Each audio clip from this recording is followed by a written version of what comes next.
La maestra, la maestra Irene Soria Guzmán estudió doctorado en estudios transdisciplinarios de comunicación y cultura. Actualmente es doctoranda en la División de Ciencias Sociales en la UAM Xochimilco. También es docente, obviamente, del claustro de Sor Juana. Maestra en artes visuales por la Facultad de Arte y Diseño de la UNAM, académica, consultora, diseñadora y activista del movimiento de software y cultura libre. Es compiladora y autora del libro Ética Hacker, Seguridad y Vigilancia, y desde el 2018 es representante líder de Creative Commons México. Realizó estudios en España y Argentina y es pionera en México en la enseñanza de comunicación visual y diseño gráfico con software libre. Su obra académica se ha presentado en Chile, Argentina, México, España, Portugal y en medios internacionales como la Red EduSat y la cadena alemana Deutsche Welle. Ha formado parte de diversos grupos de investigación como el conformado para el estudio de representación de género y violencia contra las mujeres en los medios digitales por parte de la Comisión Nacional para Prevenir y Erradicar la Violencia contra las Mujeres, el CONAVIM, y el Centro de Investigación y Estudios de Género de la UNAM. Cuenta con más de 70 participaciones como ponente, conferencista, panelista y tallerista en México y en el extranjero, así como diversas publicaciones arbitradas y de divulgación en torno a la cultura digital y la cultura libre. Actualmente utiliza exclusivamente tecnologías y recursos abiertos en su trabajo profesional como diseñadora y académica. Sus ejes de investigación versan sobre la cultura hacker, mujeres y tecnología, apropiación y autonomía tecnológica, cultura libre, software libre y el uso de licenciamientos permisivos para el arte y la cultura en el entorno digital. Entonces, sin más, le doy no solamente la bienvenida, sino también la palabra a la maestra Irene Soria. Bueno, pues muchísimas gracias, de entrada por la amable invitación de la Universidad del Claustro de Sor Juana a presentar este tema que, bueno, debo de decir que ha sido mi pasión desde hace ya algunos años y pues motivo y tema de investigación también desde hace unos más, ¿no? Y también agradecer porque me parece muy significativo también que esté presente, digo, ya he presentado estos temas obviamente en mis clases y demás, pero pues me parece muy significativo también que sea aquí, en este espacio, aunque sea virtual, de la Universidad del Claustro de Sor Juana, porque también fue aquí en el claustro donde se gestó el libro justo donde han aparecido mucho de estas características y de estos estudios y señalamientos que hemos estado haciendo y que haré un poquito el día de hoy, que pueden checar en la biblioteca del claustro y que pues es prácticamente producto de los apoyos de investigación que da la Universidad del Claustro de Sor Juana. Entonces, pues bueno, aquí quisiera solo corroborar si sí se está compartiendo mi pantalla, porque lo intentamos hace un minuto y no sé si ahora se está viendo, y si no, por favor véanla, yo aparezco como dos personas, como dos usuarias, me verán a mí en la pantalla y hay otra pantalla que tiene mi nombre donde está la presentación, pero sí se está compartiendo. Yo la estoy viendo acá. Entonces, si me confirman que se ve. Sí, sí se comparte, maestra. Perfecto, muy bien. Sí, yo también ya, si le dan pin, ya le pueden, lo podemos checar. Perfecto. Pues bueno, entonces vamos a comenzar, si les parece bien. Y webinar, pues le hemos titulado Ética Hacker, Activismo en Internet, que también podríamos pues vincularlo con el hacktivismo y muchos otros términos más que justamente pues el día de hoy trataremos de dilucidar. Una cosa antes de comenzar y de que se me olvide, yo voy a tratar de estar más o menos al pendiente del chat. Evidentemente los compañeros, tanto Ana en los controles como Ricardo, estarán más al pendiente.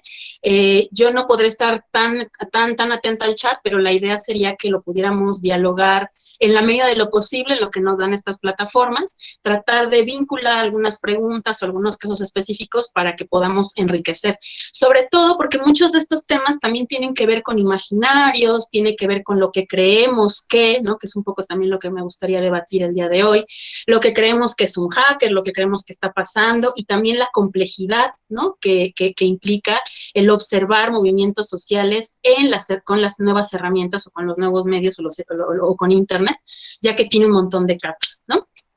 Entonces, bueno, la cosa aquí es que vamos a revisar, o vamos a comenzar a revisar uno de los... Me gustaría comenzar, pues, con una de las cosas que han pasado en las últimas fechas, ¿no? Que fue algo que de pronto nos volvió la mirada y que volvió al ojo público o que volvió a los medios de comunicación, el famoso nombre de Anonymous, ¿no? que seguramente ustedes lo han escuchado, seguramente lo han visto, si no lo han visto en internet o en algunas redes sociodigitales, pues a lo mejor lo han visto mencionado por ahí en alguna televisora y demás, ¿no? Entonces, en últimas fechas, como que volvió a sonar el nombre de Anonymous, ¿no? Y de pronto por ahí se decía mucho que si eran, que si no, y la gran pregunta, ¿pero qué son? ¿Pero quiénes son? ¿Y cómo sabemos? ¿Y su identidad? Y hay un montón de cosas que se retomaron, ¿no?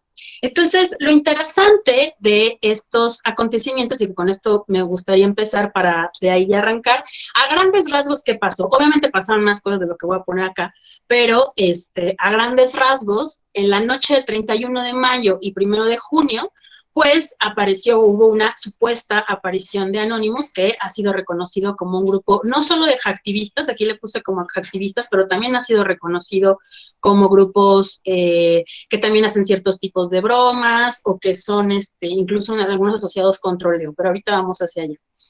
Hubo una supuesta aparición, por ahí algunas de las cosas que más se comentaban es que se interceptaron las radios de la policía y que se escuchó la canción Fuck the Police. La verdad es que le iba a poner ahora, pero dije no va a ser más complicado, pero imagínenselo.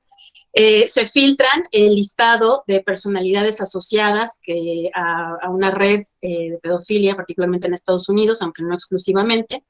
Y lo interesante es que esta lista, pues ya digamos que no era, por desgracia, no era nueva. Era una lista que ya se había, digamos, salido a la luz o que ya había aparecido en otros momentos, que también había sido filtrado por otras movimientos como Wikileaks y demás, ¿no? Pero algo interesante, que creo que es lo que también podríamos retomar y también considerar para el análisis de este fenómeno que también nos trae a este webinar, es estos tweets masivos, ¿no? O sea, este movimiento que hubo en redes sociodigitales, todo este alboroto que puso nuevamente a Anonymous como un trending topic, o digamos o nuevamente como el ojo del huracán, o nuevamente como un tema a tratar, ¿no?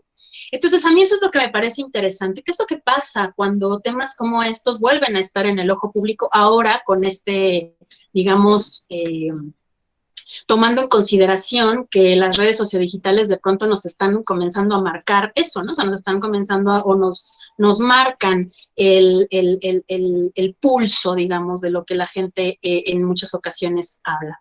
Entonces, este alboroto en redes sociodigitales también se dio por un tuit que fue como que nuevamente Anonymous renace, o mucha gente cree que con esto se vuelve a aparecer, y tiene un montón de retweets, ¿no? Que sobre todo esto es una de las cosas particulares. Yo les voy a confesar que cuando vi este fenómeno, pues bueno, yo soy, me apasionan estos temas, y me gusta, ¿no? Como seguir y es parte también de mis investigaciones. Entonces, una de las cosas a las que siempre suelo ir, pues es como a mis investigadoras también como de confianza, mis investigadoras de cabecera, como justo para tratar de tener el pulso ahora desde estas otras personas que lo han observado el fenómeno durante mucho tiempo. Y una de ellas a las que me dirigí fue a Gabriela Coleman, que es justamente una de las autoras de las que hablaremos el día de hoy rápidamente. Estoy mostrando en mi pantalla, no sé si esto sea posible, que puedan ver tanto mi presentación como mi pantalla, pero creo que aparezco en chiquito, que es el libro que Gabriela Coleman escribió justo para hablar de Anonymous y una investigación que le llevó pues un poco más de 2 años y que literalmente la absorbió en tiempo y alma, ¿no? Que es el libro Hackers, Activistas, Espías y Bromistas, las 1000 caras de Anonymous. Digamos que ella es como la experta académica en el caso que yo acudí en Twitter, pues, para ver un poco. Y una de las cosas que ella decía al principio es, hay que irse con tiento porque no sabemos si es Anonymous, al menos no responde a las mismas características o no responde a las otras maneras en las que se ha manifestado, digamos, ¿no? Como que no concordaba. Y una de esas cosas que no concordaban es que era muy masivo, es decir, tuvieron una cantidad de retweets impresionantes, particularmente en la comunidad de K-pop, interesantísimo. Entonces, la pregunta es, ¿cómo es que esto, ¿no? Puede o no acercarnos a nos vuelve otra vez a poner en el ojo del huracán, pues esta figura tan emblemática, tan pues tan puesta, ¿no? En las películas, en las series, tan romantizada, también tan estigmatizada, ¿no? Porque en todos lados ponemos hacker y entonces lo vemos como algo negativo y demás. Se dejó de compartir mi pantalla, ¿verdad? Creo que sí. Sí, sí, justo se Continúo acaba de hablando salir. y lo vuelvo a compartir. Si no, nos vamos continuamos con la presentación. Entonces, mientras vuelvo a compartir la pantalla, les decía, esto pone otra vez en entredicho, pues, qué es lo que pasa con esta figura del hacker y qué es lo que pasa con todo este imaginario que tenemos alrededor. Y también un poco de qué ha sido lo que queremos creer del hacker, ¿no? Porque también esa es otra cosa. Lo que hemos querido creer, particularmente de qué es esta figura. Ricardo, ¿te puedo pedir un favorzote? Un poco haciendo una pequeña pausa. Sí, ¿Puedes maestra, compartir mi presentación en tu pantalla? En lo que por supuesto. para irnos más rápido y no demorar tantísimo. En realidad creo Sí, que estábamos en la página número 3, si no me recuerdo. era en esta, ¿no? Ajá. Y claro, y nos vamos a la otra, ahí nos quedamos. Entonces, la pregunta aquí sería bueno, pues todo bien, Irene, pero ¿qué es esto, no? O quién es, o quién es Anonymous, ¿no? O sea, ¿quiénes son Anonymous o quiénes están particularmente detrás de todo esto y qué significa todo este movimiento, ¿no? Está padre, nos tenemos que emocionar, ya llegó los héroes, ¿no? Que nos van a salvar de la pandemia, o qué significa esto, ¿no? Y la siguiente, mi querido Ricardo, por favor. Me parece que para poder entrarle a un tema como este, que yo lo puse como ejemplo, pero solo porque ha sido la coyuntura que nos atañe ahora, es preguntarnos, pues, a todo esto, ¿qué es y qué hace una persona hacker, ¿no? Ya no pongo nada más un hacker, sino que también abrirlo a que pueda haber mujeres hackers, ¿no? Porque de pronto también es otra cosa, ¿no? Creemos o tenemos este imaginario de la figura del hacker exclusivamente en las figuras masculinas. Entonces, también me gustaría comenzar o continuar o poner más bien en el análisis qué es y qué hace un hacker, ¿no? Nos vamos a la siguiente, por favor. Y en ese sentido, una de las cosas con las que me gustaría iniciar, y aquí voy a agarrar también mi pequeño acordeoncito, es, vamos a tratar muy en esta situación y muy en esta onda académica, ¿no? Como tratar de irnos a los orígenes o tratar de buscar y dilucidar cuáles pueden ser los orígenes de esta palabra, no nada más como tal en palabras, sino como movimiento. Entonces, para ello, rápidamente les platico que el término hack, o sea, digamos como en el origen más remoto, lo encontramos en el diccionario anglosajón, es una palabra pues del habla inglesa, y que está sumamente conectado, está directamente relacionado con la palabra hack. ¿Y qué es un hack? Un hack en inglés, digo, tiene algunas excepciones, pero una de ellas es cortar, ¿no? O romper con golpes irregulares, ¿no? Cortar con golpes irregulares y se remonta prácticamente, pues casi que al siglo XIII, ¿no? Entonces, aquí, evidentemente, esta aparición pues, no tiene nada que ver o no se está asociando necesariamente, no es que no tenga nada que ver, pero no se está asociando necesariamente con esta idea del hacker que tenemos hoy o que vemos hoy en televisión y demás, ¿no? El término hack es importante retomar el origen porque también de ahí podemos extraer muchas razones o características que definen a mucho el ejercicio hacker, ¿no? Por ahí también, en el mismo diccionario, se asocia también la palabra hack con hackey, que también está como vinculado a las máquinas de alquiler, a los caballos o a los coches, pero ¿por qué pongo esto? Porque justamente una mujer dedicada a la lingüística y a estudiar, digamos, los principios teóricos que se basan en los diccionarios, pues justamente asocia la palabra hacker a la idea, la palabra hackney, a la máquina de alquiler y demás, pero también se refiere a la idea de trabajar en.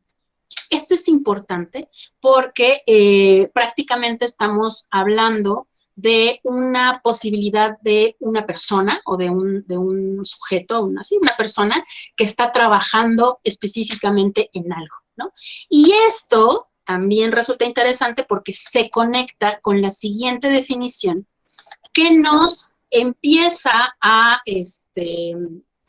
pues a encaminar a los términos que nos comienzan a interesar. El término hacker y hacking, por ejemplo, hay un profesor de la Universidad de Berkeley, que se llama Brian Harvey, que también escribe un poco su apreciación del término hacker, porque prácticamente él, junto con otros profesores universitarios, vivieron este momento, o sea, vivieron como el origen del término como lo conocemos ahora. Y es muy interesante lo que él dice, porque Brian Harvey, que es este profesor de la Universidad de Berkeley, escribió en los 80s que cuando él estaba dando clase en el MIT, pues se utilizaba, había como una división, ¿no? Entre el referirse a los estudiantes que eran herramientas, ¿no? Refiriéndose a las tools, y a los estudiantes que eran hackers. Y se refería que las herramientas o los estudiantes tools eran estudiantes súper estudiosos, súper ñoños, ¿no? Pues que no hacían otra actividad más que estudiar y estudiar y estudiar, ¿no? Y las personas hackers o los estudiantes hackers eran más bien estudiantes que se dedicaban a su hobby, que hacían cosas, que se la pasaban en las canchas de básquetbol, lo que estaban jugando, pero que aún así salían bien, ¿no? O sea, esos que yo siempre envidié, ¿no? Porque yo decía, ¿por qué siempre salen buenas de calificaciones y siempre están en el desmadre? Ah, bueno, pues eso. Refiriéndose a las personas hacker que se dedicaban a hacer lo que les gustaba. Y ahí es donde encontramos otro guiño, digamos, a los términos en el rastreo, digamos, que nos ayudan a definir algunas cosas del término hacker. Entonces, literalmente el profesor Brian Harvey decía, digo, no voy a decir la cita tal cual, pero al final una de las cosas que él define del hacking es que tienen, o estos estudiantes tienen un hobby y que le dedican literalmente tiempo, que le dan la pasión, que son dedicados a eso, ¿no? Si los que hemos dado clases en algún momento, hemos encontrado también este tipo de personas o este tipo de estudiantes en nuestras aulas. El típico de, híjole, es que es muy bueno, pero es muy flojo, ¿no? O el típico, es que es súper bueno en tal, pero no se concentra. Tiene que ver también con una persona que se sale de esta norma, ¿no? Que de alguna u otra manera no está conforme con esta idea institucional educativa, ¿no? Y quiere estudiar, quiere hacer cosas, pero no necesariamente seguir estas reglas, porque no le interesa, ¿no? Y hemos encontrado muchos estudiantes así, bueno, al menos yo me he encontrado algunos, con esta cosa de es que soy súper bueno y me súper clavo en la música, porque eso es lo que a mí me gusta. Y de pronto por ahí los profesores los estamos jalando para sí, pero necesitas hacer otras cosas, porque no vas a vivir de la música, o qué sé yo.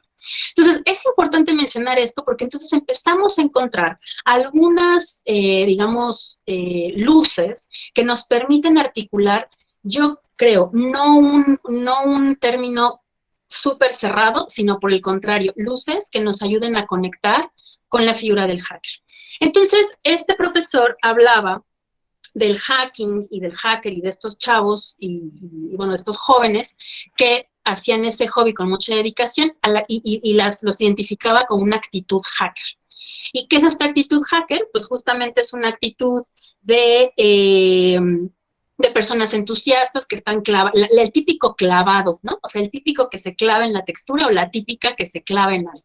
¿Podemos pasar a la siguiente, por favor? En ese sentido, ahora sí, a partir de ese momento, cuando este profesor que escribe este artículo en los 80 y se refiere al hacking y al hacker, él habla de que pues es un término que aparece en los 60, ¿no? Más o menos, o al menos en los 60 ya como asociado a un equipo de cómputo. Obviamente, cuando venimos de un grupo de jóvenes que están súper clavados en algo y que tienen un hobby, que se clavan en una situación y que no descansan hasta resolver esa cuestión que les apasiona, Entonces, esa idea se traslada a la figura de la época, que en su caso, al menos dentro del MIT, fueron los programadores de este naciente cómputo. Y aquí me gusta mucho hacer rápidamente que tratemos de imaginarnos cómo fue estos orígenes del cómputo. Obviamente, nos podríamos remontar a los orígenes del cómputo hasta los 40, ¿no? El origen del cómputo analógico, e incluso mucho más atrás, ¿no? Porque al final de cuentas, cómputo se relaciona directamente con matemáticas, ¿no? Pero particularmente en el caso de los 60 y de las nacientes computadoras y de estas primeras máquinas, ¿no? Que literalmente computaban, ¿no? Información, pues obviamente no había escuelas, o sea, no había el curso de la nueva máquina que llegaba a tu universidad, ¿cierto? Sino que en realidad estaban pues aprendiendo de una nueva máquina que nadie les estaba enseñando a usar, pero que tenían en sus manos y que podían ver y que podían escrutinar y que podían ver el manual. O sea, antes las computadoras venían con manual. Obviamente aquí todavía no llegan masivamente al público, están únicamente en universidades, pero es muy interesante imaginarnos este momento. Entonces, estos jóvenes o esta idea del hacker que está todo el tiempo clavado en algo, que tiene un hobby y que lo hace con mucho ahínco y que le digamos que le representa un montón de tiempo, ¿no? Que le dedica mucho tiempo, pues obviamente se conecta con alguien que está todo el tiempo en sus computadoras, ¿no? Que están pegados al equipo de cómputo, que lo hacen por diversión, que empiezan a saber cómo se utiliza, que empiezan a conocer la máquina, ¿no? Por eso también era importante conectarlo con el término anterior de la máquina, ¿no? De la imagen de la máquina. Entonces, son estas personas que les gusta programar y sobre todo resolver problemas, porque imagínense que de pronto te llega una chuncha a tu casa, incluso seguramente ustedes lo han vivido, o sea, tratan de conectarse cuando les llega algo nuevo, ¿no?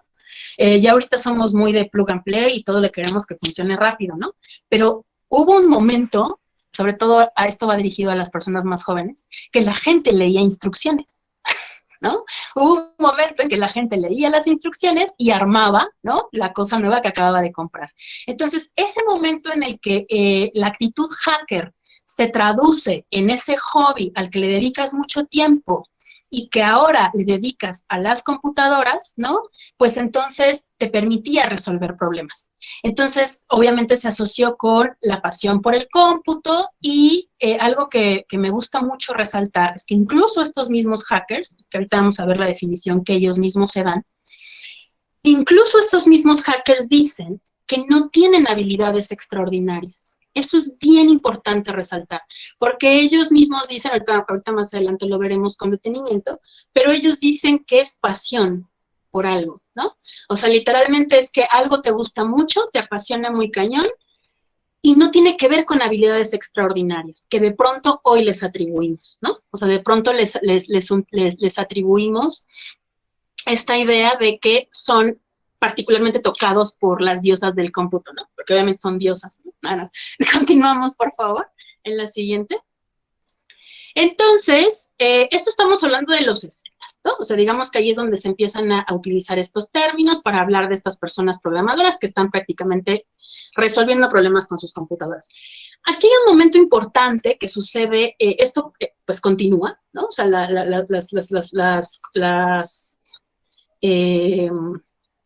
las universidades pues continúan teniendo cada vez más computadoras con mejores, con otras características, resultan ser cada vez más baratas o pues más gente aprende a usarlas, ¿no?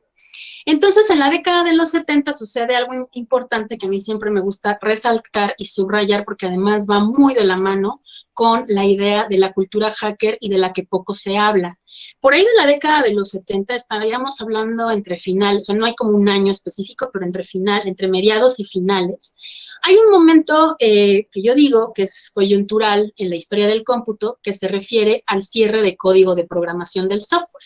¿Qué quiere decir esto? Y rápidamente, para no extenderme demasiado, pues todas las computadoras hoy en día ya funcionan con un software. Digo, hoy nos parece muy habitual decir software. Ahora ya los hay muchas confusiones entre aplicaciones y creemos que es exactamente lo mismo, pero bueno, a términos generales, un software es un programa de computación, un programa de cómputo que permite que una máquina haga algo o una acción, ¿no?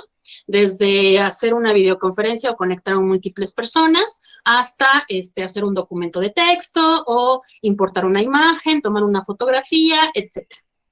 Estos softwares tienen pues un código, que es como su receta de cocina o como su lista de cosas que tiene que hacer, que son la lista de instrucciones que antes leíamos, ¿no? Un poco haciendo el símil, antes leíamos las instrucciones para armar la compu, ahora la compu tiene que leer esas instrucciones en un código fuente.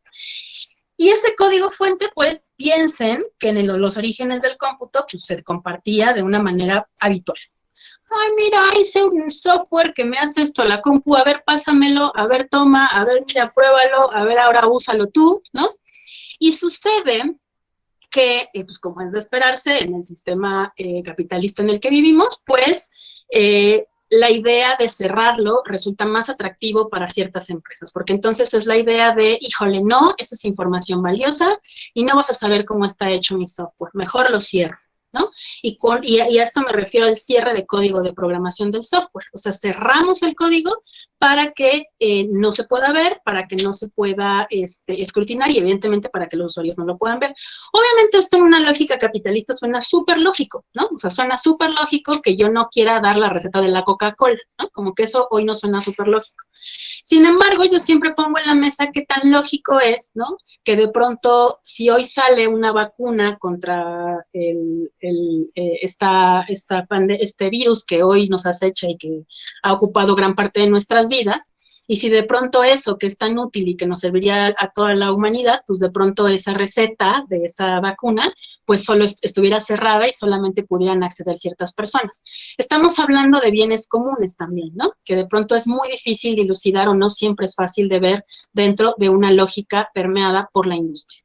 Entonces, algunas personas ven en este cierre de código, dicen, oye, ahí hay un problema, ahí va a haber algo, se prenden las antenitas de algunos activistas, ¿no? De algunas personas asociadas a las ciencias sociales y dicen, oye, aquí va a haber un problema. Si las empresas empiezan a cerrar el código, es decir, la fuente, la receta de esto que va a ser parte de nuestra vida diaria, es probable que pueda haber un problema social, ¿no?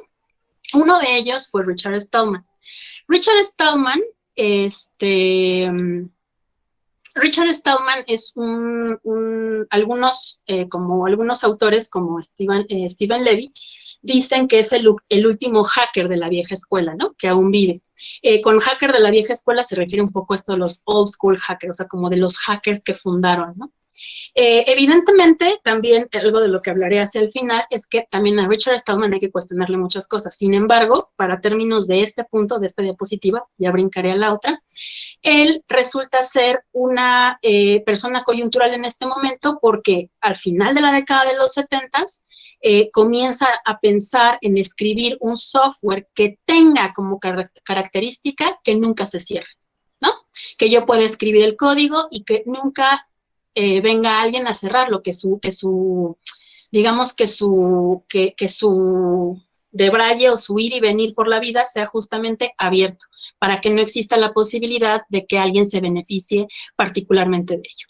Entonces, en 1984 nace el movimiento de software libre que se vincula un chorro a la cultura hacker. Y aquí quiero subrayarlo mucho porque es justamente un hacker que fue nombrado por la comunidad, que también se autonombró, que habla y que pretende crear un software que nunca cierre su código. ¿Podemos pasar a la siguiente imagen, por favor? Exacto. Él es Richard Stallman. Es un hombre estadounidense, físico, un hacker del MIT. Y aquí podemos pasar a la siguiente, por favor. Muchas gracias. En este sentido, nada más rápidamente para que se entienda este punto y luego pasar a, o sea, por qué esto es importante dentro de la cultura hacker o por qué es importante hablar del movimiento del software libre cuando hablamos de hackers. acuérdense que vamos un poco por tiempo, ¿no? O sea, ahorita estamos todavía en los 80, o sea, estamos brincándonos entre los 70 y los 80. En el 84 nace el movimiento del software libre con esta promesa, digamos, de que vamos a escribir un software que tenga 4 libertades. En general, que el código fuente, que la receta de cocina, que las instrucciones estén abiertas y todas las personas lo puedan ver, incluso lo sepamos leer o no. Si nos vamos esto a analogías, para que entendamos un poco la magnitud, es que pudiéramos tener acceso a una biblioteca y pudiéramos acceder a información versus no poder acceder a ello porque está cerrada la biblioteca, porque es privada y pues no puedes acceder a él, incluso aunque pagues, que es un poco la diferencia. Yo puedo usar un software privativo como este en el que estamos, también es importante decirlo, siempre hago esas anotaciones cuando estamos utilizando software privativo, que este software que estamos utilizando ahora tiene su código cerrado, obvio es súper útil, obvio es súper bueno, obvio nos está cubriendo muchas necesidades, pero no sabemos cómo está hecho y no sabemos la receta de cocina y no sabemos qué tanto se beneficien otras empresas, en este caso Google, como de los datos que estemos dando acá, ¿no?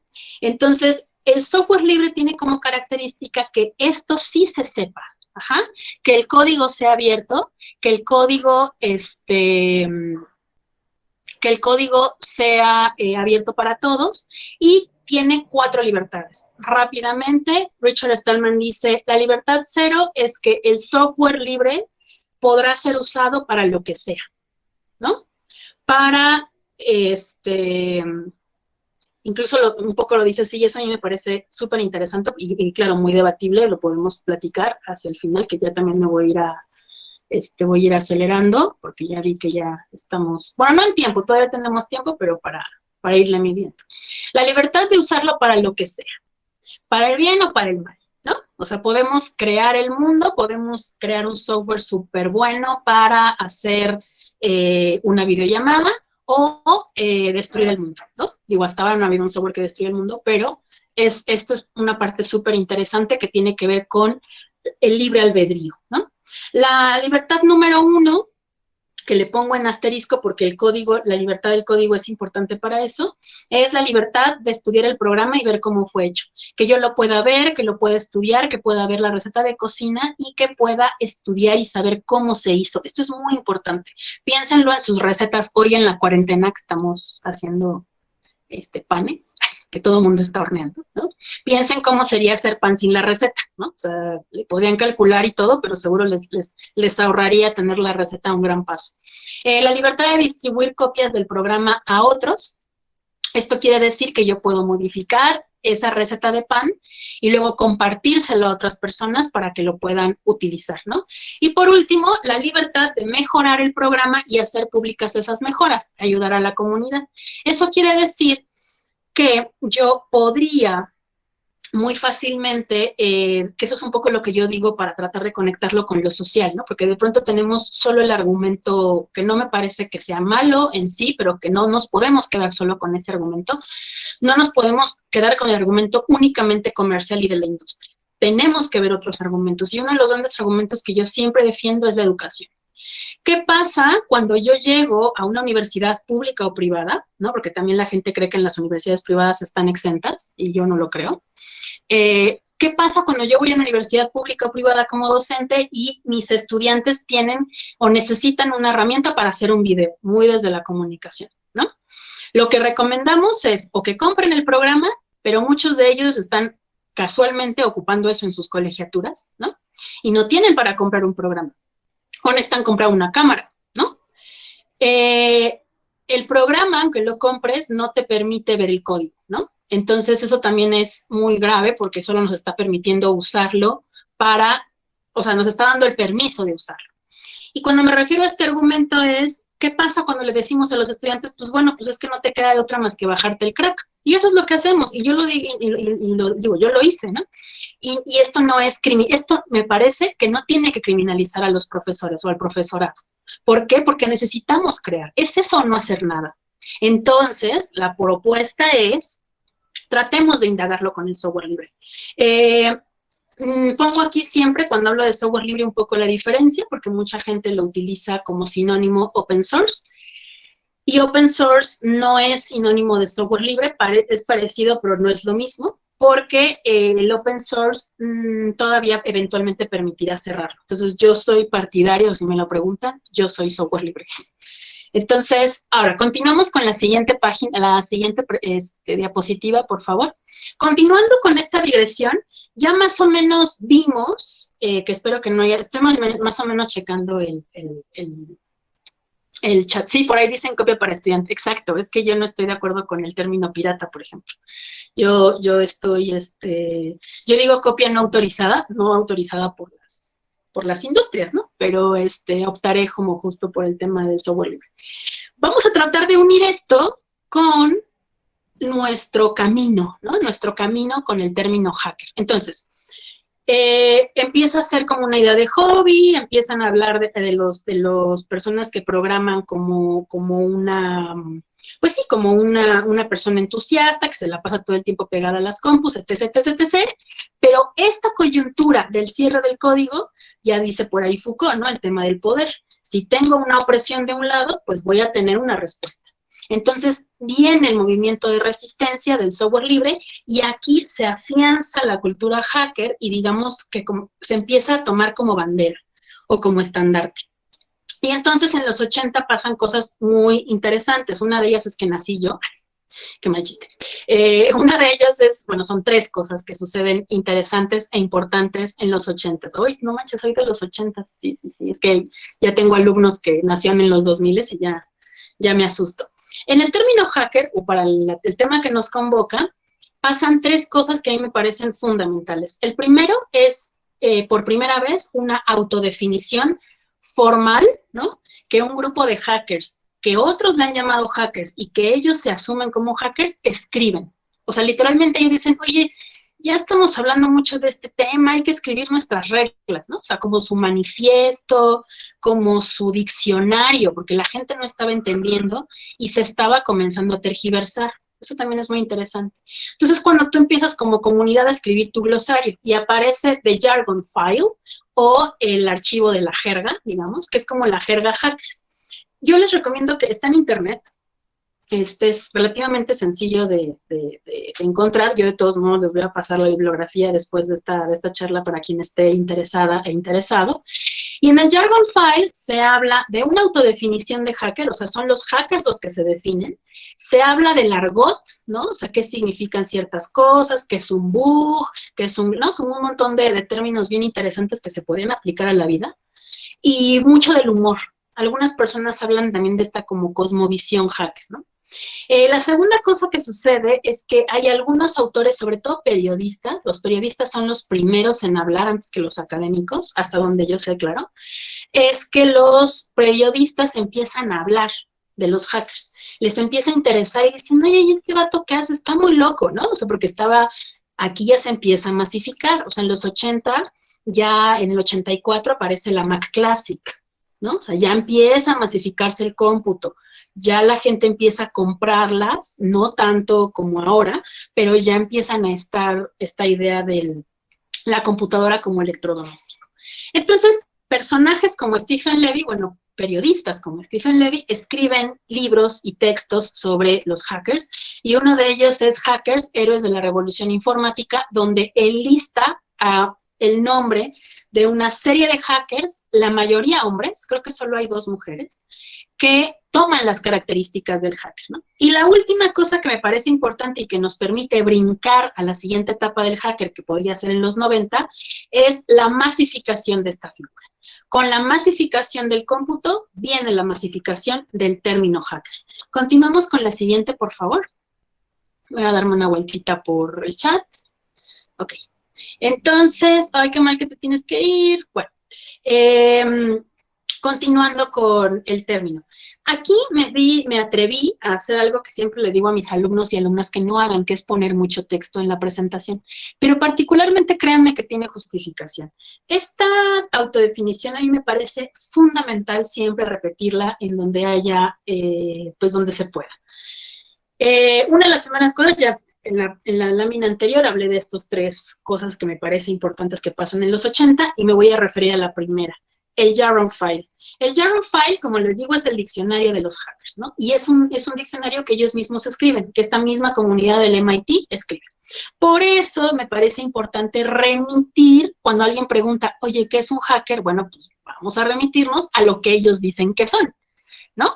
Que es un poco también un poco, pues no sé, mente pues de tratar de no invadir, incluso en ese tipo de términos, para tratar de dilucidar. Entonces ellos hacen como unas 8 definiciones. Igual no las voy a leer todas porque está en la presentación y ustedes lo pueden ver con calma. Recuerden, para las personas que no llegaron, esta presentación será libre y la compartiremos al final y serán libres de compartirla, usarla, modificarla, etc. Para los hackers, ellos mismos se definen y dicen que el hacker es una persona que disfruta de aprender los detalles de los sistemas de programación y cómo aumentar sus capacidades, en contraposición con la mayoría de los usuarios que prefieren aprender únicamente el mínimo necesario. A mí esta definición me ha servido mucho para entender y para tratar de partir de algún lugar, ¿no? Y aquí es importante decir que es una persona que también busca saber cómo funcionan las cosas, ¿no? Alguien que programa con entusiasmo, una persona capaz de apreciar el valor del hack. El hack, incluso ustedes mismos seguramente lo han leído en algunos textos, ¿no? Como hacks de vida, ¿no? Como estos hacks, estos trucos para hacer una vida mejor.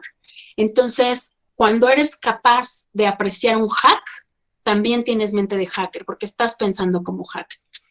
Estoy segura que algunas de las personas que están ahora conectadas o que nos están viendo en YouTube, pensando que nos verán, han encontrado el valor del hack. ¿Cómo le hiciste para resolver eso? No, pues tuve que resolverlo aquí, bajé esto y luego tú, no manches, qué ingenioso, ¿no? Oye, ¿cómo le hiciste para que tu mamá te diera permiso para salir? Bueno, pues que le tuve que decir que yo y mi hermano, ¿no? O sea, como todos esos valores que hay detrás del hack, de ese truquito, esa pequeña voltereta que le dimos para que algo funcionara. Yo creo que los mexicanos y las mexicanas somos extraordinarios hackers, ¿no? Siempre estamos viendo cómo nos las arreglamos y si no, vean los cubrebocas, vean las máscaras, ¿no? O sea, cómo nos lo arreglamos además para hacerlo con poco dinero, ¿no? Entonces, una persona capaz de apreciar el hack también tiene espíritu hacker. Una persona que es buena programando rápidamente, nos pasamos a la siguiente, por favor. Un experto en un programa en particular, que también eso es lo que pasa, hay personas que se vuelven expertas en cierto nivel de programación, un experto o entusiasta, la definición número 6, y particularmente me voy a brincar rápido a la definición número 4, que también yo rescato mucho. Yo rescato mucho la primera y la 8. Entonces, todos son importantes, pero me parece importante esta, y es que la misma definición del hacker define lo que no es un hacker, porque también a esta comunidad le comenzaba a molestar que los asociaran con cuestiones negativas, ya estaba pasando. Entonces, por eso la definición número 8 dice que está en desuso, es decir, que se podría entender como un intruso malicioso que intenta descubrir información confidencial hurgando. Por lo tanto, hacker de contraseñas o hacker de red. El término correcto para este sentido es cracker.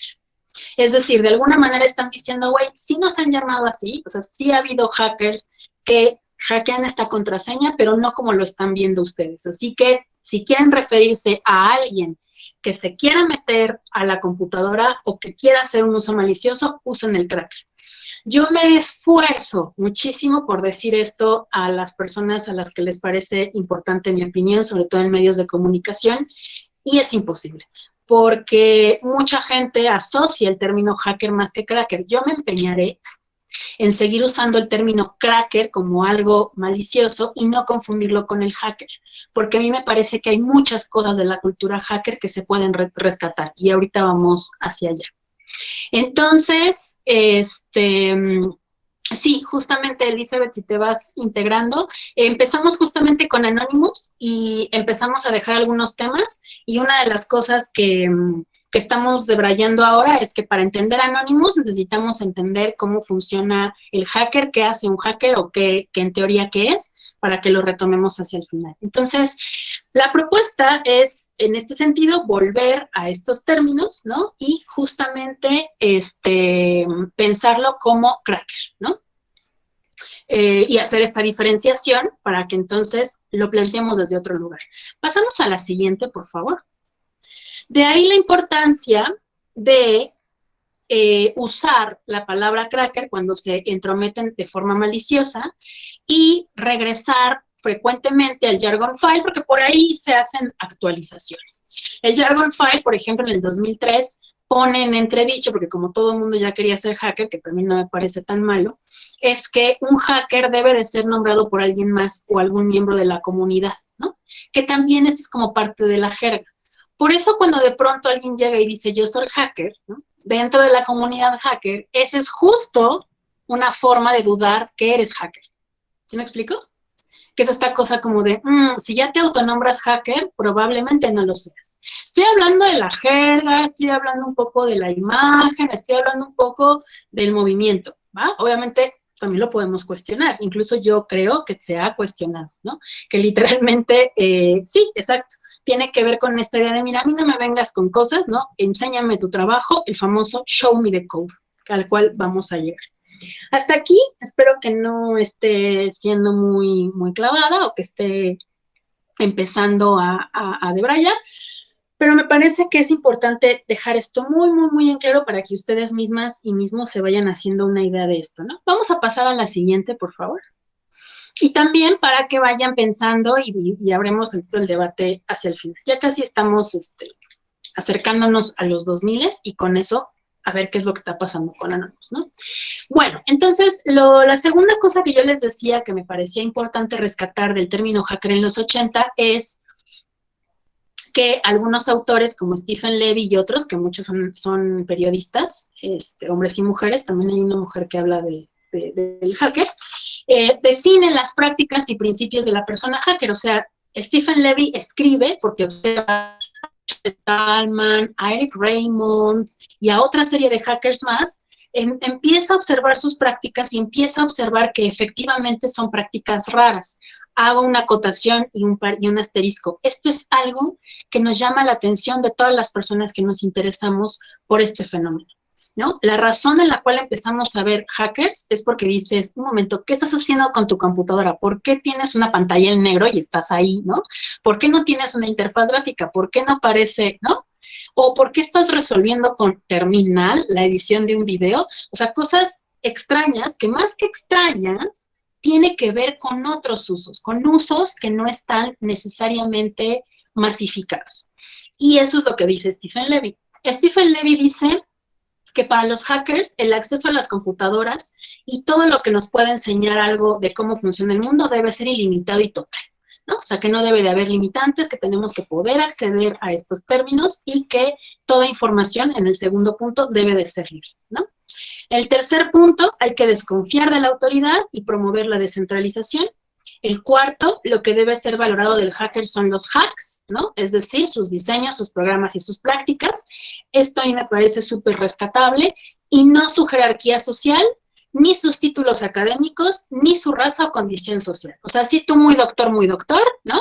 Pero show me the code, ¿no? Que es un poco lo que pasa también en esta sociedad que trata de jerarquizar a personas, ¿no? El que vale más, el que vale menos, el que tiene más, el que tiene menos. Entonces, dentro de la cosmovisión del hacker, aquí lo que importa es lo que haces, tu saber hacer, ¿no? Que te conozca y que lo hagas. No si tienes títulos académicos, no si tienes varo, no si eres blanco, digo, obviamente en una teoría, ¿no? Hay que ver cómo va la práctica. El 5, un hacker puede hacer arte a partir de una computadora. Y 5, las computadoras pueden cambiar la vida. Yo estoy muy de acuerdo con todos los puntos, sobre todo las que pueden cambiar la vida. Vamos, por favor, a la siguiente. Vamos a irnos un poquito más rápido. Y la tercera cosa que pasa importante en los 80 y que afianza gran parte de la cultura hacker es la masificación del cómputo y, por lo tanto, la de la figura hacker. Los medios, aquí es muy importante decir que a partir de este momento, los medios empiezan a enfocarse pues, en estas figuras, pero por desgracia se enfocan solo en una cosa, porque obviamente en ese momento es lo que empieza, y hoy todavía, empieza a tener mucha significancia para la industria, que es la seguridad informática. y que omiten el resto de sus prácticas. Y eso lleva a pensar a una figura errónea del hacker. Es decir, los medios de comunicación masivos obviamente les resultaba pues más interesante o más sexy, ¿no? Mostrar a una persona que podía entrometerse en algo, cuando en realidad no era una práctica necesariamente base de la práctica hacker. No sé si me explico. Richard Stallman dice, por ejemplo, los que nos denominamos hackers o los que nos han dicho hackers hacemos muchas otras cosas, ¿no? Pero han decidido enfocarse en una de ellas. Y también es importante decir que no todos los hackers están en temas de seguridad informática, ¿no? Porque todo el mundo creemos que hacker es igual a seguridad informática, y esto no siempre es así. Por eso es que surge, desde mi punto de vista, en este momento la idea errónea de la figura del hacker, o lo que hoy conocemos como hacker, ¿no? O tergiversado del hacker. Pero también pasa una cosa importante con la masificación, y es que más personas empiezan a conectar por estos servicios BBS, de los cuales no vamos a hablar con profundidad, pero que tienen que ver con este pre-internet, digamos, ¿no? O sea, es como conectarnos con un software a un lugar donde se conectaban varios por medio de un software y por medio de algunas empresas que te daban acceso a que se conectaran un grupo de usuarios por medio del teléfono, ¿no? Por medio de la línea telefónica, y algunas de estas cosas que se compartían eran trucos justo para ver cómo funcionaban estos teléfonos, cómo los hacían funcionar, jugar, entender cómo funcionan, y a ellos se les llamó phone hackers. Y por eso los pre-hackers son como la unión de estos dos nombres, ¿va? Vamos con la siguiente, si me permiten, sí, digo, si me ayuda, exacto. ¿Qué pasa después? Los 90s. En los 90s, pues hay otro giro al término. Hay un grupo que a mí me parece sumamente interesante y que les invito a que revisen su página. Es el culto a la vaca muerta, o The Cult of the Death Cow, que en realidad aparece en los 80. O sea, CDC aparece en los 80, pero lo que tiene padre de los 90 es que literalmente se juntan, ¿no? En un lugar, si no mal recuerdo, se llama Culto a la Vaca Muerta porque era una carnicería abandonada. Entonces se juntan un grupo de personas, de jóvenes, entre ellos Sid Vicious, ¿no? Creo que es bajista de Sex Pistols, y toda esta cultura punk, ¿no? Que luego se llevó al cyberpunk. Entonces, esta cultura del mixtape, que es muy habitual entre los jóvenes y que a algunas personas nos tocó, a los que nacimos en los 80 o incluso antes, ¿no? En los 70, que es esta maravillosa posibilidad de compartirte los cassettes. Ay, miren, tengo un cassette aquí, ¿no? O sea, compartirnos los famosos mixtapes y compartirnos los cassettes con las rolas y grabar y pasárnosla, ¿no? Que incluso algunos de nosotros lo hicimos también con los CDs, ¿no? Estas cosas de compartir la cultura. Y muy curiosamente, bueno, curiosamente, me parece que hay un legado aquí. También en su momento se levantaron contra la Iglesia de la Cienciología, guiño, guiño, lo que hizo Anonymous en el 2008. Entonces, por aquí vemos como algunos antecedentes, ¿no? Y nos vamos acercando. Entonces, en los 90, pues viene la era post-punk y el auge también del cyberpunk, que también hay libros en los 80 como Neuromancer y algunos otros libros de la cultura cyberpunk que literalmente están describiendo lo que estamos viviendo hoy, ¿no? Es impresionante, es muy, muy interesante. Y el culto a la vaca muerta hizo también un Ninja Strike Force, que es como un dojo ninja, que es donde las personas que se conectaban a este naciente internet, porque ya en los 90 ya estaba un poquito más masificado, pues hacíamos truquitos, ¿no? A ver, aviéntate esto, a ver, puedes hacer esto, a ver, dale a esto, ¿no? Y dentro del culto de la vaca muerta, uno de sus integrantes menciona por primera vez el término hacktivismo. Y eso está documentado porque lo hizo en un correo electrónico, refiriéndose a estas prácticas de entender cómo funciona una computadora, de hacer ciertas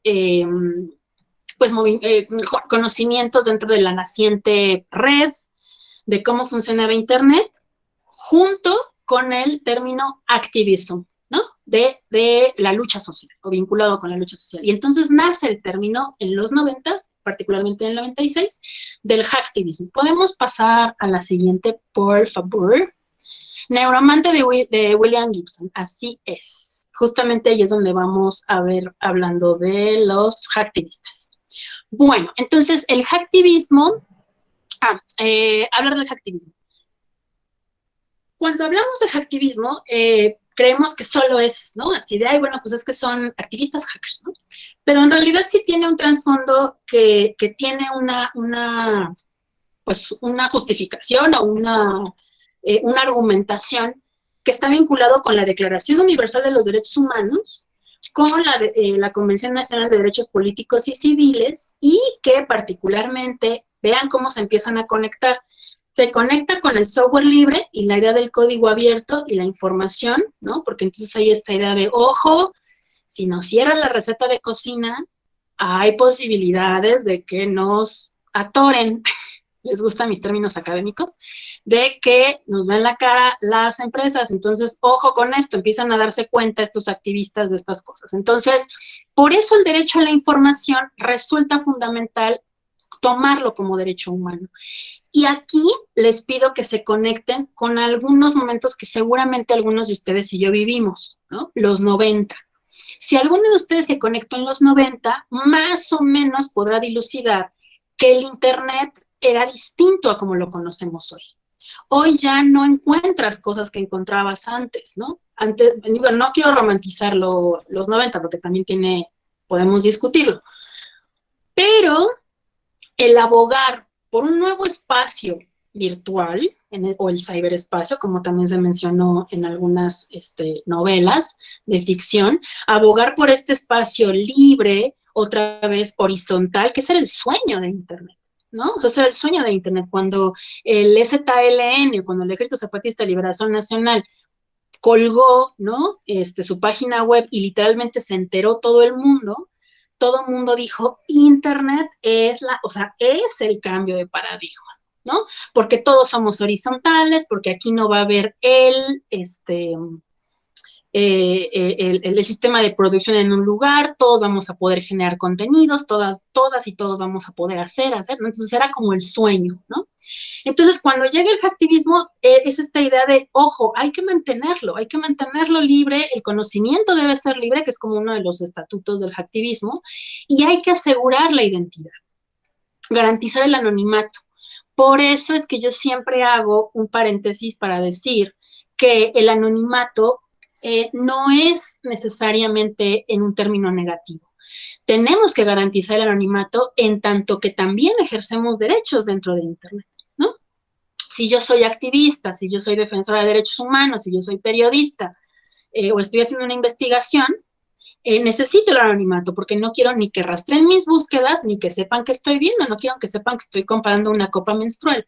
Y el día de hoy, todos estos aparatos lo saben. Entonces, también el hacktivismo y la cultura hacker y los hackers del software libre ya predecían o dilucidaban esta curva y esta problemática que creo yo hoy estamos viviendo en todo su esplendor.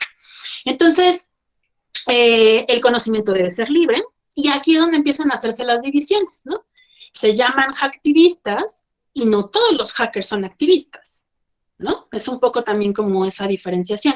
No todas las personas hackers o no todas las personas que son nombradas hackers necesariamente están vinculadas con una lucha social, aunque sí se vincula, pues, pero no necesariamente hacen acciones activistas, ¿no? Y algunas acciones activistas, pues pueden ser esto que eventualmente hizo, por ejemplo, Anonymous en el 2010, ¿no? Como el ataque de DOS o distribuido, los ataques distribuidos a un servidor, que es mandar muchas peticiones a un servidor hasta que colapse, ¿no? Ese es como una de los grandes ataques, ¿no? Que se ha popularizado y que es no estoy minimizando, pero es relativamente sencillo hacer. Por eso es que hay que desmitificar también estas acciones. Vamos, por favor, a la siguiente. Entonces, otro término que empezó a aparecer en estos entornos entre los 90 y los 80 fue la de hacker ético, que no hay que confundir con la ética del hacker o con la ética hacker. El hacker ético fue literalmente un nombre que empezaron a utilizar las empresas, ¿no? Las empresas para diferenciar, o sea, ellos no querían llamarle cracker y hacker, ellos querían su propio término, o sea, hacker ético, ¿no? El hacker ético era el que les iba a ayudar, ¿no? Incluso hay hasta reglas del ethical hacking y que tienes que pedir permiso, ¿no? Entonces, algunas personas, por ejemplo, dicen, güey, eso no es hacker, ¿no? Porque ya estás teniendo una autoridad o ya estás teniendo a alguien que te está diciendo qué hacer.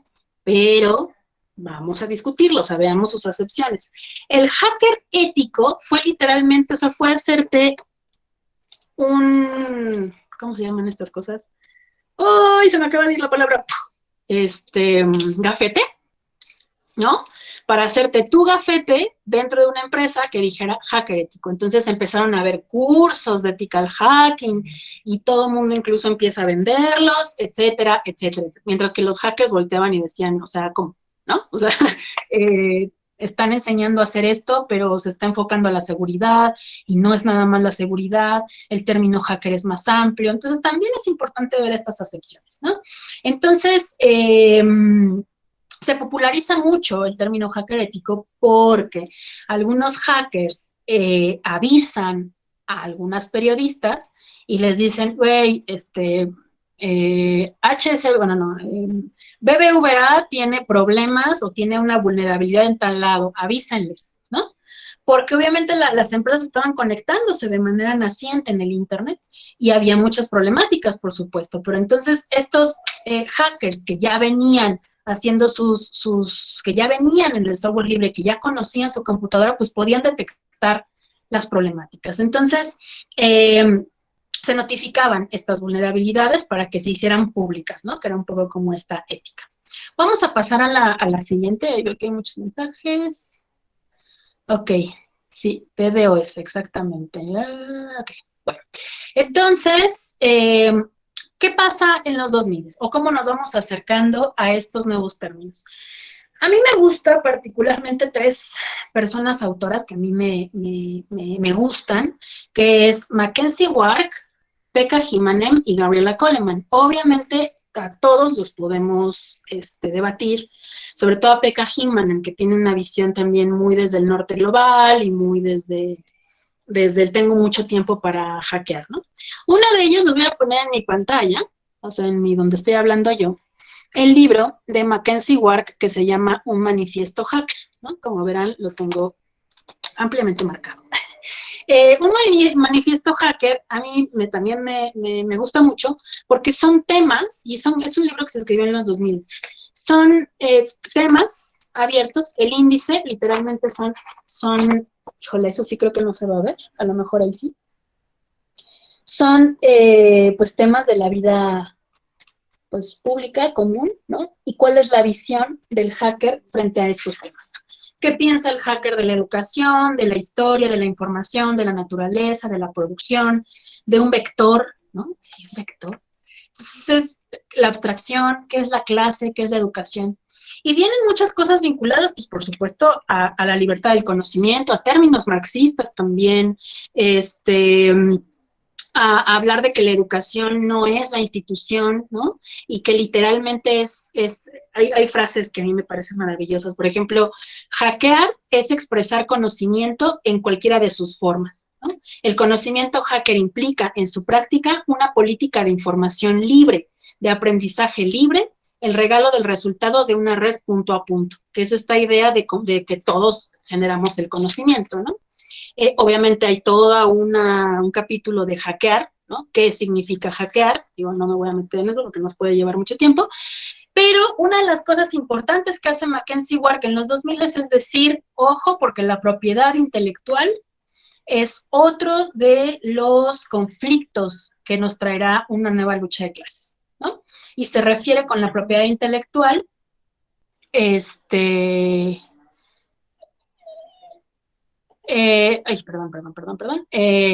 la propiedad intelectual justamente tiene un conflicto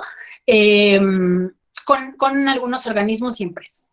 esta cuestión de que algunos generamos contenidos, ¿no? Y que algunas empresas se quieren apropiar de ello, hashtag Facebook, por ejemplo, o las empresas, las plataformas, y que la división entre la propiedad intelectual versus el bien común, ¿no? Que es un tema que a mí también me apasiona muchísimo, y la importancia de cuestionar la idea de la propiedad intelectual. O sea, eso que nos han dicho en la escuela, ay, cuida porque el derecho de autor, bueno, yo propongo que lo cuestionemos, ¿no? Y Pekka Hinmanen, ahora sí, habla, ya estoy cerrando, Pekka Hinmanen está hablando ahora sí de la ética del hacker y el espíritu de la era de la información, ¿no? La ética del hacker y el espíritu de la información se vincula con este libro que escribió Max Weber, no me acuerdo en qué año, que es La ética protestante del trabajo. Y Pekka Hinmanen, por eso es que de ahí sale el término de la ética del hacker, ¿no? Que es, la ética del hacker en realidad es este nuevo espíritu, si pasamos a la siguiente, por favor, de una nueva moral, ¿no? Que se basa en el valor de la creatividad, la pasión por lo que se hace, la libertad, el valor social y el libre acceso del conocimiento, ¿no? Entonces, frente a todo esto, me faltó también poner, no, sí, más adelante está Gabriela. Frente a todo esto, ya tenemos algunas palabras que nos empiezan a dilucidar la terminología del hacker, como el saber hacer, la creatividad, resolver problemas, retos, diversión, cosas lúdicas, entender, modificar algo para mejorar, compartir, bien común y saber cómo funcionan las cosas. ¿Podemos pasar a la siguiente, por favor? Y en ese sentido, si algunas de las personas que estamos aquí conectadas o que estamos viendo esto por YouTube nos identificamos con algunas de estas palabras, si creemos que algo no está bien, si de pronto queremos saber cómo funcionan las cosas, si hemos utilizado trucos para obtener, ¿no?, ciertos resultados, si hemos optado por el bien común, si estamos a favor de que saquemos fotocopias en la universidad, porque no, en la universidad pública sobre todo, porque si no, no tendríamos universidad pública, ¿no? Entonces, muy probablemente nos estamos acercando nosotros mismos a ese término hacker, ¿no? Y no nos hemos dado necesariamente cuenta. Y yo digo mucho esto también para desmitificar el término, porque yo sé que en el fondo todos queremos creer que Anonymous es el héroe, pero justo hay que cuestionarlo todo. Bueno, yo digo. Vamos a pasar a la siguiente, nos estamos acercando un poco más. Por ejemplo, Gabriela Coleman, que es lo que les mencioné al principio de este webinar, es que Gabriela Coleman estudió a esta comunidad, primero estudió la comunidad de software libre de Debian, que son los hackers Debian, los Debian hackers, que es, no voy a ahondar demasiado, pero Debian es un sistema operativo libre, en el que yo estoy también, en el que yo utilizo, y ese sistema operativo libre, pues bueno, tiene un montón de desarrolladores, y ella estudió a esta comunidad. Y luego estudió el fenómeno de Anonymous, ¿no? Pasamos a la siguiente, por favor. Con este libro, que yo les recomiendo ampliamente, que es Hackers, Activistas, Espías y Bromistas. A mí me gustó mucho el título porque justamente eso es lo que sucede con Anonymous. Lo divertido, maravilloso, genial, loco y muy acorde a nuestros tiempos de no certeza, es que Anonymous puede ser todo y nada. Anonymous justamente es un grupo que empezó siendo bromistas, o sea, siendo un grupo de bromistas en 4chan, ¿no? Literalmente divirtiéndose, haciendo cosas. Y lo interesante es que todo el mundo dice, ¿pero quiénes son? Lo que pasa es que pueden ser todos, o sea, en ese momento puede ser un grupo de 4 personas, pero mañana ese otro es un grupo de 8 personas en otro lugar, se apropió del término y ahora ellos son anónimos. ¿Sí me explico? Esa es la polisemia del término, que también es bien interesante. Como Anonymous no le pertenece a nadie, no tiene jerarquías, es un fenómeno justamente que no nos permite tener certezas, ¿no? Y por lo mismo, no podemos saber con certeza si realmente hicieron todo eso que dijeron que hicieron hacer. O si realmente es el mismo grupo de personas el que hizo lo de la policía, lo del Fuck the Police, la canción en las patrullas, en los radios de las policías, y si fue el mismo de los del tweet. ¿Sí me explico? Entonces, cuando ella dice que son hackers, activistas, espías y bromistas, es porque son todos estos, ¿no? Entonces, cuando preguntan eso, yo sé que es difícil de explicar porque hay que explicar todo lo que es el hacker. A mí me parece que estamos muy necesitadas y necesitados de héroes, ¿no? O sea, estamos muy necesitados de que literalmente llegue Anonymous y nos diga y queme la Casa Blanca, porque ya sé que muchos estaban esperando y no se iban a dormir el 31 de mayo esperando a que el tren, ¿no? Un tren como en la película de V de Vendetta, ¿no? Explotara debajo de la Casa Blanca y sonara detrás alguna sinfonía. Y sabíamos que eso no iba a pasar. ¿Qué quiero decir con esto? El estar esperando, la gran dificultad de no saber quién es Anonymous, justo tiene que ver con nuestra educación en el cómputo, con nuestra lejanía. El no entender cómo funcionan las cosas también nos hace querer romantizar también ciertas cosas. Y no le estoy quitando el crédito, es muy interesante también lo que pasa. Y voy a explicarme con la siguiente. ¿Podemos pasar a la siguiente, por favor? Obviamente esto nos trae a muchos imaginarios mediáticos. No voy a hablar de, porque tendríamos que hacer todo un seminario, que la verdad he querido hacer mucho, todo un seminario para hablar de toda la polisemia del hacker, incluyendo los medios de comunicación. Y los medios de comunicación requieren un módulo o un mes o 3 meses enteros. Yo puse esta nada más, pues un poco arbitrariamente, en principio porque es mi serie favorita. En segunda, porque es de las que yo he visto, que no he visto muchas, las que más se acercan a estas coyunturas de la terminología hacker. Este es un personaje introvertido, que trabaja como ingeniero de seguridad, pero que tiene esta idea de justiciero, ¿no? O tiene esta doble vida, digamos, de justiciero, ¿no? No les spoilereo la serie, les invito a que la vean. Para mí es una serie que retrata, al menos técnicamente, cosas muy interesantes. Todos los hacks que hace son posibles. Obviamente todo está, o sea, a la gringa, pues, o sea, ¿no? Pero algunas cosas, pues sí tienen que ver como, claro, este hack, ¿no? Y hay toda una cultura alrededor de qué hizo este güey, cómo lo hizo y qué hizo, ¿no? Utiliza Linux, ¿no? Utiliza GNU Linux, utiliza software libre. No estudió en una universidad, que también es parte importante de esta cultura hacker, y a mí es una serie que además me ha gustado mucho porque vincula mucho el tema psicológico, cosa de la que también se habla en la cultura hacker. Esta idea de hackearse, de hackear el sistema comenzando por una misma o por uno mismo, ¿no? De entender cómo funciona, encontrar tus bugs, encontrar tus errores y hacer un refresh y luego salir con el nuevo software. Vamos a la siguiente, ya me estoy ahora sí súper ampliando, pero les juro que este es el final. ¿Qué pasa con las mujeres? ¿Hay mujeres hacker? Las hay.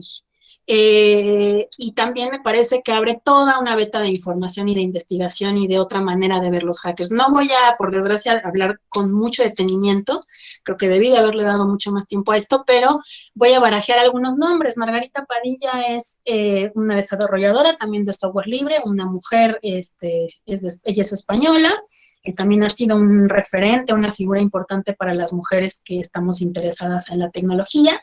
Pasamos a la siguiente, por favor. Jude Milhon o San Jude, que también es una mujer que aprendió a programar en los 70, no estudió tampoco en una universidad, eso también es muy característico de los hackers, lo autodidacta. Pasamos a la siguiente, por favor. Y ella tiene un libro, o bueno, unos términos que hablan del hacking, pero está muy dirigido a chicas nerds, ¿no? Y ahí todas saltamos, ¡sí! ¡Alguien nos toma en cuenta al fin! Pues sí, Judith Milton, ¿no? Nos vio y nos está hablando ahora de su tumba, a esas chicas nerds, ¿no? Que de pronto tienen este conflicto entre mente y cuerpo, ¿no? Cualquier parecido con fetiches de la profesora es mera coincidencia, ¿no? Pero en el hacking, una de las frases que me encantó fue, en el hacking, como en el sexo, entra la actividad de un yo deseante. Y ahí, donde termina el conflicto mente-cuerpo, comienza la liberación. Muy interesante ver que las mujeres hacker asocian corporalidades, asocian sensaciones, asocian identidades, ¿no? La idea de ser libre en Internet, la idea de no tener que ser alguien en Internet, esto es sumamente interesante, es mi nuevo fetiche, evidentemente, estudiar a este grupo de mujeres hacker. Pasamos a la siguiente. Otra hacker, de la cual soy particularmente fan. Aquí prácticamente ya estos son el fanservice de la profesora. Estas son así mis mujeres a las que he estudiado y que frente a las que hago reverencia. Alexandra Elbakian, una mujer muy joven, una mujer joven desarrolladora de software, neurocientífica, que es muy conocida por haber fundado el proyecto Sci-Hub, que es de donde literalmente de donde podemos obtener muchos artículos académicos, los que nos dedicamos a la docencia y estamos en la investigación, que no podríamos obtener de otra manera. Si somos investigadores independientes y no estamos asociados, investigadoras independientes y no estamos asociadas a ninguna universidad, Sci-Hub nos ha salvado la vida, ¿no? Podemos acceder a artículos académicos a los que no se tendría acceso. Y ella fue muy ingeniosa al desarrollar este hack, ¿no? Evidentemente no puede entrar a Estados Unidos porque tiene una demanda, pero vive en Rusia, entonces ella dice que le da, o sea, no le importa demasiado, ¿no? Y por último, una mexicana, ¿no? Porque siempre hablamos de Gringolandia y del norte, y no, pero ¿qué pasa en México? Hay mujeres hackers mexicanas.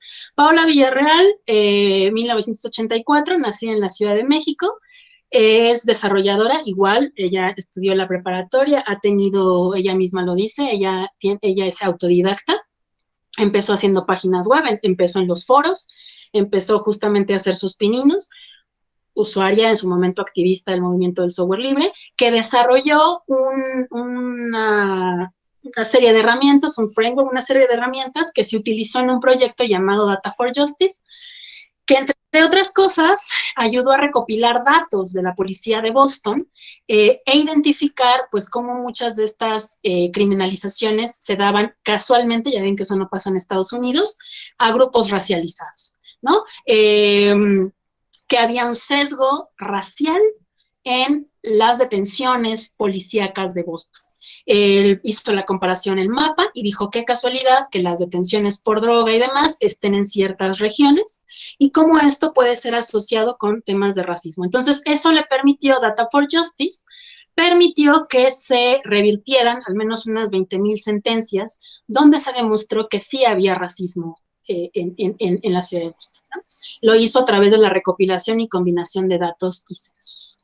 Por último, para la siguiente página, y con esto cierro, es la propuesta de cuestionar la figura del hacker, ¿no? O sea, no estamos aquí ni para romantizarlo, ni tampoco para denostarlo, sino para verlo como un fenómeno, obviamente para estudiarlo, para proponer, ¿no? Uno nuevo. A mí me siento personalmente muy identificada con el término hackfeminismo. Me reconozco hace poco que ya digo, güey, creo que sí me gusta el término, híjole, creo que sí me identifico, creo que sí soy, ¿no? Todavía no me asumiré porque es difícil, pero me hace mucho sentido, ¿no? Tiene que ver con una propuesta de mujeres hackeando el sistema, mujeres acercándonos a la tecnología desde una postura feminista, más allá de ser usuarias, hablar de autonomía tecnológica, juntar el feminismo con herramientas libres, ¿no? O sea, no dejar de usar, pero cuestionar este uso tan exacerbado que le hemos dado a las redes sociodigitales y sobre todo cuestionar el machismo, la individualidad, la pederastía, bueno, obviamente la pederastía, pero el sexismo, el racismo que hay dentro de las comunidades hacker, ¿no? Este hecho de que solo los hombres tengan la voz, que ellos sean los que saben de computación, que ellos tomen tu computadora y lo hagan por ti, ¿no? Todas esas cosas son cuestionables, creo yo, desde el hack feminismo. Así que la propuesta para la última diapositiva es que, si me ayudan con la siguiente, gracias, es que la propuesta frente a este nuevo paradigma de pandemia, ¿y por qué me refiero a este nuevo paradigma de pandemia? Porque tenemos vigilancia masiva, porque utilizamos un montón de herramientas digitales, porque saben todo de nosotros, porque literalmente saben nuestro comportamiento en cautiverio, ¿no? Entonces, la propuesta frente a esto es contrario, en lugar de ver el imaginario de Anonymous como los salvadores y los, qué chido, sí está chido, pero mejor seamos hackers, ¿no? Dejemos de poner esta necesidad de salvación en héroes ni los médicos ni las médicas son héroes anónimos, ni los que están en la primera línea, ¿no? Sino son personas que también incluso sufren discriminación o unos salarios terribles. Entonces, lo que quiero decir es, más que buscar o querer héroes, ¿no? Tratemos de aplicar la micropolítica, ¿no? Y ser nosotros mismos hackers. No tiene que ser necesariamente con el cómputo, o sea, no tienen que ahorita salir a programar y ya moverle a todo, no, pueden hacerlo desde sus propios ámbitos y desde sus propias disciplinas. Hackearse a ustedes mismos y hackearse a ustedes mismas justamente tiene ese vínculo directo con entender cómo funcionan las cosas y a partir de ahí hacer una política que contagie, ¿no? Entonces, propongo, ¿no? Propongo el espíritu del hacker, la actitud del hacker y sobre todo aprender, que eso es un poco con lo que quiero cerrar, sí cambia mucho nuestra noción de la vida si comprendemos cómo funcionan las cosas. Si comprendemos cómo funcionamos nosotros mismos frente a algo, cambia la manera en la que nos enfocamos en el mundo. Si sabemos cómo funciona nuestra computadora, cambia la manera en la que nos desarrollamos y cambia la manera en la que vemos también a las aplicaciones y también a los peligros.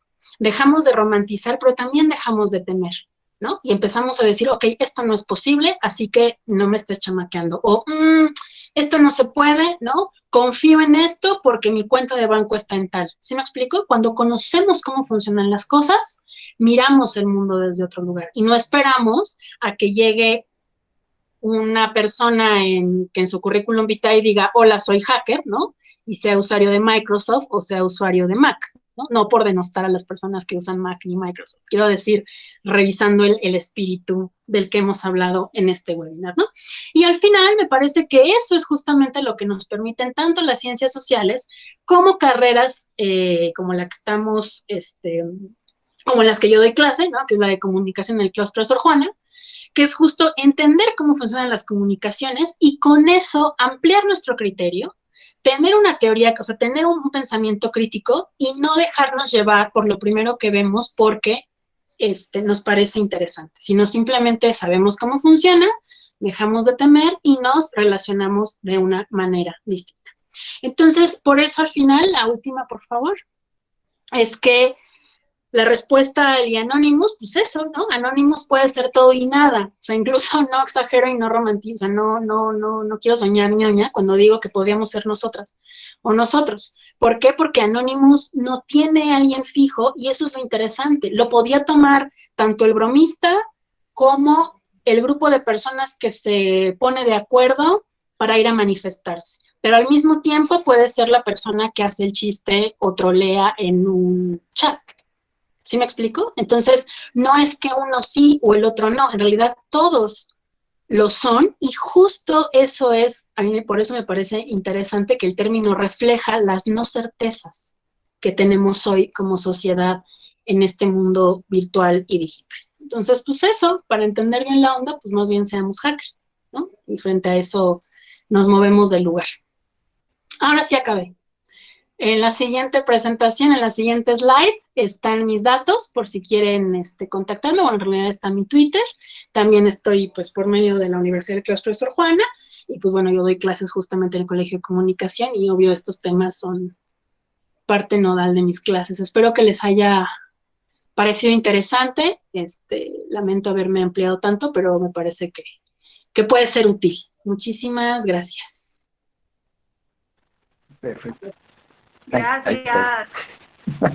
Gracias a ustedes. Muchas gracias a todos por haber participado en esta clase. La verdad es que estuvo muy, muy interesante. Solamente una duda que sí nos surgió de repente también en el chat y que no se tocó de alguna manera. Su libro, Ética, Hackers, Seguridad y Vigilancia, ¿dónde se puede adquirir?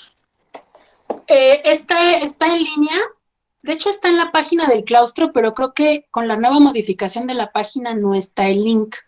Lo pueden obtener de dos formas. Uno es googleando, la verdad es que está muy encontrable en Google Scholar. Si le ponen así Ética Hacker o con mi nombre. Si lo buscan si van a mi cuenta de Twitter, @ArenitaSoria, está en mi tweet fijado, es en el tweet fijo. Y podría ahorita colgarles el link, pero tengo un poco aquí lío con él. Sí. Pero lo pueden encontrar ahí, lo pueden encontrar en la biblioteca del claustro.